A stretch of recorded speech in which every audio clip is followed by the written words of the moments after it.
All right, hello wine drinking people. Time for more of what I've had to drink yesterday.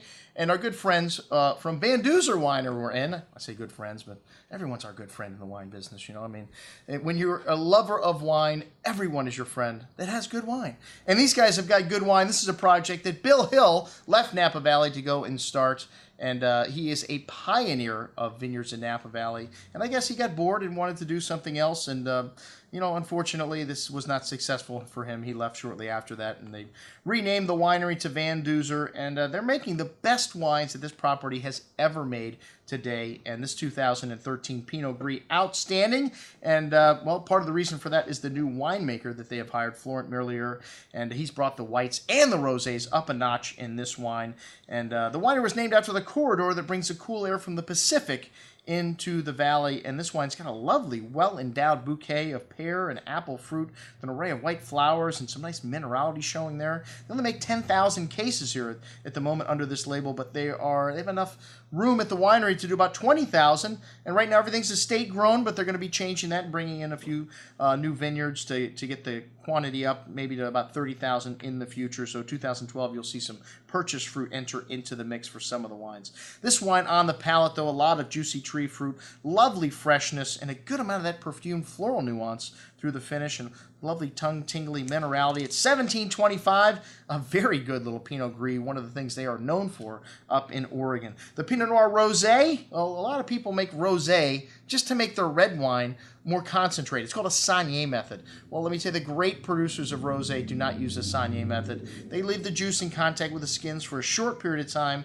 It's called a cold soak, which gives them a little bit of color, and that's the way that you make a serious rosé. And this wine's got a pretty bouquet of wild strawberry, got a watermelon fruit here with pretty rose petal floral notes, a tart, mouth puckering like red berry fruit on the tongue, that watermelon and cherry, and a bone dry finish, though, with those pretty floral notes. A very good little rosé at $17. These wines are great little values. I'll tell you, the Estate Pinot also at $24.75. This 2011 year, a very cool vintage in Oregon, resulting in Burgundian style wines, very savory, a nice amount of exotic spice in this one, and they only have one vineyard site, which is located just outside of Salem in the town of Dallas, and that's where the fruit comes from in this wine and all the other wines.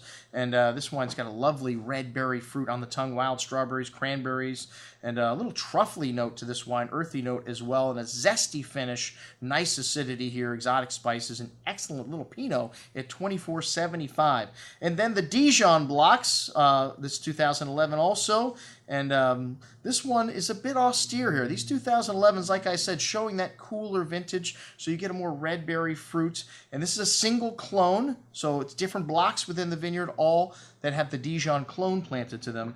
This one's got a very nuanced nose, though. One of the things I love about Pinot, even though it can be light in color, it's still not light in flavor. This one's got a lovely dried flower, truffle, and red berry, light red berry fruit, strawberry, and cranberry. Only 145 cases produced, but very nuanced and light here. A lovely smoky character coming out. Just light smoke character on this on the second day. A lovely silky, velvety texture. One of the things we love about Pinot Noir. Nice freshness and a long, complex finish. This wine's going to develop probably in the bottle. Right now, excellent juice, but just a shade better than the Estate to me.